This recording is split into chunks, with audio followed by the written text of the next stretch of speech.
Welcome back clean news. चलिए देखते हैं मध्य प्रदेश की 25 फटाफट बड़ी खबरों को। इससे पहले आप एमपी के किस जिले से न्यूज को देख रहे हैं हमें कमेंट बॉक्स में जरूर बताइए। साथ ही डेली अपडेट रहने के लिए चैनल को सब्सक्राइब कर बेल आइकन को दबाना बिल्कुल न भूलें। आज का लाइक एम 3000 है, उम्मीद करते हैं कि आप इसे पूरा करेंगे। बीमा योजना स्टाइपेंड बढ़ोतरी के आदेश जल्द। मध्य प्रदेश में शासकीय चिकित्सा महाविद्यालयों के जूनियर डॉक्टर्स की हड़ताल के बाद सरकार और हाईकोर्ट ने सख्ती दिखाई, लेकिन उसके बाद भी डॉक्टर्स काम पर लौटने को तैयार नहीं। प्रदेश के 3000 जूनियर डॉक्टर्स ने इस्तीफा दे दिया और सुप्रीम कोर्ट जाने की तैयारी कर ली। इस बीच प्रदेश सरकार ने जूड़ा की मांगों पर विचार कर आदेश निकालने की तैयारी कर ली। जूड़ा की अहम मांग थी कि स्टाइपेंड में बढ़ोतरी, जिसे सरकार ने मान लिया और चिकित्सा शिक्षा आयुक्त वरवड़े ने बताया कि जल्दी जूनियर डॉक्टर्स के स्टाइपेंड को लेकर आदेश जारी किए जाएंगे।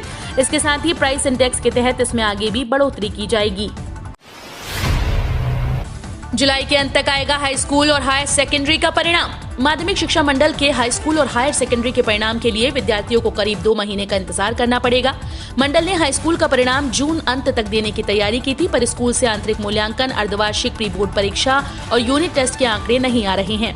मंडल ने 10 जून तक सभी 17,000 स्कूल से आंकड़े मांगे थे, पर अभी तक सिर्फ 1600 स्कूल ने आंकड़े भेजे, जबकि परिणाम इसी आधार पर तैयार होना है। वहीं हायर सेकेंडरी परीक्षा परिणाम की तैयारी तब शुरू होगी जब उसका आधार तय करने के लिए गठित मंत्री समूह अपनी सिफारिश देगा।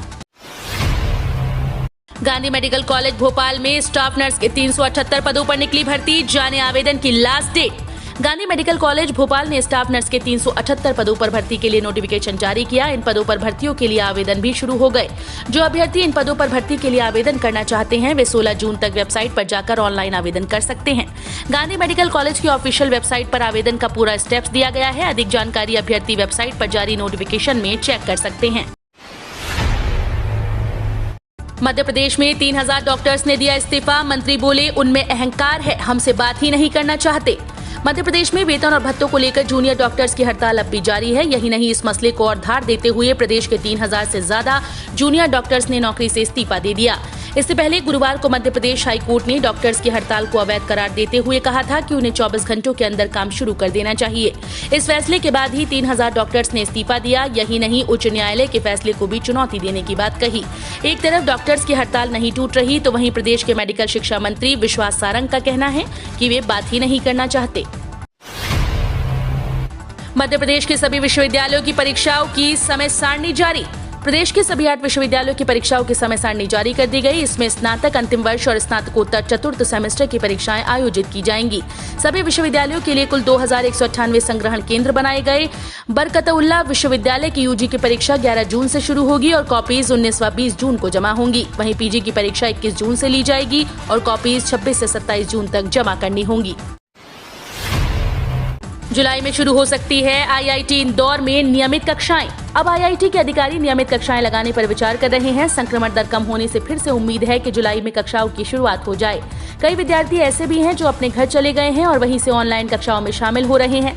ऐसे विद्यार्थियों को भी संस्थान वापस बुलाएगा। नियमित कक्षाएं नहीं लगने से सबसे ज्यादा चिंता इस बात की थी कि इंजीनियरिंग में ज्यादातर विषय प्रैक्टिकल होते हैं। ऐसे में विद्यार्थियों का लैब में आना जाना भी कम हो गया है। कोरोना की तीसरी लहर की आशंका, बच्चों के लिए न बेड न एम्बुलेंस, कमलनाथ ने सरकार पर लगाया आरोप। मध्य प्रदेश में कोरोना की तीसरी लहर के अलर्ट के बीच कांग्रेस ने सरकार के इंतजामात पर सवाल खड़े किए। प्रदेश कांग्रेस अध्यक्ष कमलनाथ ने इंतजामात को लेकर ट्वीट किया और सरकार से जानकारी मांगी। कमलनाथ ने ट्वीट कर कहा कि कोरोना की दूसरी लहर में इलाज, बेड, अस्पताल, ऑक्सीजन, जीवन रक्षक दवाइयों, वेंटिलेटर के लिए लोग परेशान हुए थे। सरकार ने फिर भी सबक नहीं लिया। तीसरी लहर की आशंका के दौरान सरकार की बदइंतजामी सामने आ रही है। नरोत्तम मिश्रा से मिलने पहुंचे प्रदेश बीजेपी अध्यक्ष वीडी शर्मा। दमोह उपचुनाव में हार के बाद इन मुलाकातों का मतलब क्या है? मध्य प्रदेश बीजेपी के अध्यक्ष वीडी शर्मा गृह मंत्री नरोत्तम मिश्रा से मिलने उनके निवास पर पहुंचे। दोनों के बीच बंद कमरे में करीब 1 घंटे तक बात हुई। एक सप्ताह के अंदर प्रदेश बीजेपी के 3 बड़े नेता नरोत्तम मिश्रा से मिलने आ चुके हैं। पहले कैलाश विजयवर्गीय, फिर प्रभात झा और अब वीडी शर्मा की इन मुलाकातों को लेकर राजनीतिक गलियारों में कानाफूसी तेज हो गई। मुलाकातों का सिलसिला केवल भोपाल तक ही सीमित नहीं है। कैलाश विजयवर्गीय दिल्ली में केंद्रीय मंत्री प्रहलाद पटेल और नरेंद्र सिंह तोमर से भी मिल चुके हैं। नरोत्तम मिश्रा भी गुरुवार को संगठन मंत्री सुहास भगत और सह संगठन मंत्री हितानंद से मिलने गए थे। सीएम शिवराज सिंह ने कहा, वैज्ञानिक पद्धति से हो एमपी बोर्ड 12वीं का आंतरिक मूल्यांकन। मध्य प्रदेश के मुख्यमंत्री शिवराज सिंह चौहान ने कहा कि प्रदेश की 12वीं बोर्ड की परीक्षाएं नहीं होंगी, परंतु जो विद्यार्थी चाहेंगे बाद में परीक्षा दे सकेंगे। आंतरिक मूल्यांकन का काम वैज्ञानिक पद्धति से होगा और शिक्षा मंत्रियों का समूह विषय विशेषज्ञों से चर्चा कर इसकी प्रक्रिया के संबंध में निर्णय लेगा। चौहान ने कहा कि उच्च शिक्षा विभाग और तकनीकी शिक्षा विभाग की परीक्षाएं गत वर्ष के अनुसार होंगी। बैठक में उच्च शिक्षा मंत्री मोहन यादव, मुख्य सचिव इकबाल सिंह, प्रमुख सचिव उच्च शिक्षा अनुपम राजन, प्रमुख सचिव तकनीकी शिक्षा आदि उपस्थित थे। बैठक में तकनीकी शिक्षा मंत्री श्रीमती यशोधरा राजे सिंधिया और स्कूल शिक्षा राज्य मंत्री इंदर सिंह परमार वीसी से शामिल हुए। उच्च शिक्षा की परीक्षाएं गत वर्ष अनुसार ओपन बुक पद्धति से होंगी। निर्धारित तिथि व समय पर विद्यार्थी को ऑनलाइन प्रश्न पत्र प्राप्त होगा, जिसका उत्तर वो घर बैठे ही उत्तर पुस्तिका में लिखकर नजदीकी संग्रहण केंद्र में जमा करा देगा। स्कूल्स में कब से शुरू हो नया शैक्षणिक सत्र, शिवराज सरकार ने आम जनता से मांगे सुझाव। मध्य प्रदेश के स्कूल शिक्षा और सामान्य प्रशासन राज्य मंत्री इंदर सिंह परमार ने बताया कि कोविड-19 संक्रमण के मद्देनजर नया शैक्षणिक सत्र शुरू करने के संबंध में स्कूल शिक्षा विभाग ने सभी विद्यार्थियों, पालकों, संस्था प्रमुखों, प्राचार्यों, शिक्षकों और आम नागरिकों के सुझाव मांगे हैं। परमार ने कहा कि इच्छुक व्यक्ति वेबसाइट के माध्यम से नवीन शिक्षण सत्र में ऑनलाइन ऑफलाइन शिक्षण प्रक्रिया के संबंध में कमेंट बॉक्स में अपने सुझाव दे सकते हैं। mygov.in वेबसाइट पर प्राथमिक वर्ग, माध्यमिक वर्ग और उच्चतर माध्यमिक वर्ग के शिक्षण सत्र संचालन के संबंध में व्यवहारिक सुझाव मांगे गए। कांग्रेस नेता कमलनाथ पर लगाया विंध्य के अपमान का आरोप, भारत बदनाम है वाले बयान पर भी घेरा। मध्य प्रदेश के सतना में प्रदेश कांग्रेस अध्यक्ष कमलनाथ का दिया बयान अब उनके गले की फांस बनता जा रहा है। बीजेपी के बाद अब कांग्रेस के अंदर से भी उनके बयान के खिलाफ आवाज उठने लगी है। सतना में पूर्व नेता प्रतिपक्ष अजय सिंह राहुल ने उनके बयान को गलत बताया। अजय सिंह ने कांग्रेस की सरकार गिरने के लिए विंध्य क्षेत्र को जिम्मेदार बताने के लिए भी उनकी आलोचना की। सतना के महर में कमलनाथ ने कहा था कि मेरा भारत महान नहीं बल्कि बदनाम है। उन्होंने ये बात कोरोना संक्रमण से निपटने में बीजेपी सरकार की विफलताओं के लिए कही थी। एनएचएम भोपाल भर्ती 2021 अधिसूचना जारी, डेंटल सर्जन पद के लिए 51 रिक्तियां। राष्ट्रीय स्वास्थ्य मिशन भोपाल ने डेंटल सर्जन के विभिन्न पदों पर भर्ती के लिए एक अधिसूचना जारी की। सभी इच्छुक और योग्य उम्मीदवार 5 जून 2021 से ऑनलाइन मोड के माध्यम से पदों पर आवेदन कर सकते हैं। ऑनलाइन आवेदन की अंतिम तिथि 30 जून 2021 है। 1200 रुपए से ज्यादा में नहीं बेच सकते डीएपी खाद की बोरी। मध्य प्रदेश में खरीफ फसलों की बोवनी के लिए जरूरी डीएपी खाद की बोरी 1200 रुपए से ज्यादा में नहीं बेची जाएगी। यदि किसी सहकारी समिति द्वारा किसान से तय से अधिक कीमत ली जाती है तो संबंधित के खिलाफ कार्रवाई की जाएगी। उधर कृषि मंत्री कमल पटेल ने किसानों से कहा कि खाद बीज की कालाबाजारी, जमाखोरी या फिर अधिक कीमत लेने की शिकायतें सीधे उनसे करें। किसानों के साथ गड़बड़ी करने वालों को किसी भी सूरत में बख्शा नहीं जाएगा। प्रदेश में 3 लाख टन डीएपी उपलब्ध है। सहकारिता विभाग के अधिकारियों ने बताया कि डीएपी को लेकर इस साल शुरुआत में असमंजस की स्थिति थी। पहले 1200 रुपए बोरी में किसानों को खाद दी गई, बाद में 1700 और फिर 1900 रुपए प्रति बोरी हो गई। राज्य सरकार की ओर से केंद्र सरकार से बढ़ी हुई कीमत को वापस लेने का अनुरोध किया गया। अन्य राज्यों से भी मांग आई, जिसे देखते हुए प्रधानमंत्री नरेंद्र मोदी ने बढ़ी हुई कीमतों का भार किसान पर नहीं आने देने का निर्णय किया। मृत्यु प्रमाण पत्रों में कोविड-19 का जिक्र नहीं होने पर लोगों को हो रही परेशानी, मध्य प्रदेश मानवाधिकार आयोग ने तलब की रिपोर्ट। कोविड-19 से दम तोड़ने वाले लोगों की मृत्यु प्रमाण पत्रों में इस महामारी का जिक्र नहीं किए जाने के कारण उनके आश्रितों को हो रही दिक्कतों का संज्ञान लेते हुए मध्य प्रदेश मानवाधिकार आयोग ने राज्य सरकार से विस्तृत रिपोर्ट तलब की। आयोग ने ये भी कहा कि इस संबंध में सरकार की ओर से स्पष्ट दिशा निर्देश जारी किए जाने चाहिए। आयोग के एक अधिकारी ने विज्ञप्ति में बताया कि मीडिया की खबरों के आधार पर प्रदेश के नगरीय प्रशासन और विकास विभाग और लोक स्वास्थ्य और परिवार कल्याण विभाग के प्रमुख सचिवों, इंदौर संभाग के आयुक्त, इंदौर नगर निगम के आयुक्त और अन्य अफसरों से 2 सप्ताह के भीतर रिपोर्ट तलब की गई है। रक्षा मंत्रालय ने नौसेना के लिए 6 सबमरीन के निर्माण को दी मंजूरी, 43,000 करोड़ रुपए आएगी लागत। रक्षा मंत्रालय ने शुक्रवार को भारतीय नौसेना के लिए करीब 43,000 करोड़ रुपए की लागत से 6 पारंपरिक सबमरीन के निर्माण के लिए मंजूरी दे दी। आधिकारिक सूत्रों के मुताबिक रक्षा मंत्री राजनाथ सिंह की अध्यक्षता में रक्षा अधिग्रहण परिषद ने इस P-75 इंडिया परियोजना को अनुमति दी। उन्होंने बताया कि भारतीय नौसेना के लिए 6 सबमरीन का निर्माण मेक इन इंडिया के तहत होगा। समाचार एजेंसी पीटीआई के मुताबिक समुद्री क्षेत्र में चीन के बढ़ते हस्तक्षेप को कम करने के उद्देश्य से निर्णय लिया गया। डीएसी खरीद संबंधी निर्णय लेने वाले रक्षा मंत्रालय की सर्वोच्च संस्था है। सूत्रों ने बताया कि सबमरीन के मानदंडों और इस प्रोजेक्ट के लिए रिक्वेस्ट फॉर प्रपोजल जारी करने जैसे अन्य महत्वपूर्ण कार्यों को रक्षा मंत्रालय और भारतीय नौसेना की अलग अलग टीम्स ने पूरा कर लिया है। आम आदमी को आरबीआई की राहत, अब बैंक की छुट्टी वाले दिन भी मिलेगी आपकी सैलरी। आम आदमी को भारतीय रिजर्व बैंक ने बड़ी राहत दी है। आरबीआई ने national automated clearing house system को सभी दिन चालू रखने का फैसला किया। इसमें रविवार और बैंक की सभी छुट्टियां शामिल हैं। ये नई सुविधा 1 अगस्त 2021 से लागू होगी। मौद्रिक नीति समिति की बैठक के शुक्रवार को फैसलों की जानकारी देते हुए आरबीआई के गवर्नर शशिकांत ने ये बात कही। 10 और सरकारी कंपनीज का होगा निजीकरण। HUDCO, MMTC समेत इन कंपनीज पर चर्चा। मोदी सरकार निजीकरण और विनिवेश की दिशा में तेजी से आगे बढ़ रही है। चालू वित्त वर्ष के लिए विनिवेश का लक्ष्य 1.75 लाख करोड़ रुपए रखा गया। CNBC की रिपोर्ट के मुताबिक सरकार 10 और पब्लिक सेक्टर अंडरटेकिंग्स में विनिवेश की योजना बना रही है। इसके लिए पूरी तरह निजीकरण का रास्ता अपनाया जा सकता है या फिर सरकार इसमें अपनी हिस्सेदारी minimum public share holding norms के तहत रखेगी। ब्रिटेन में IDBI बैंक को मिली बड़ी जीत, भारत सरकार बेचने वाली है हिस्सेदारी। हाल ही में प्रधानमंत्री नरेंद्र मोदी की अध्यक्षता में केंद्रीय कैबिनेट ने IDBI बैंक लिमिटेड में हिस्सेदारी बेचने और मैनेजमेंट के ट्रांसफर को मंजूरी दी थी।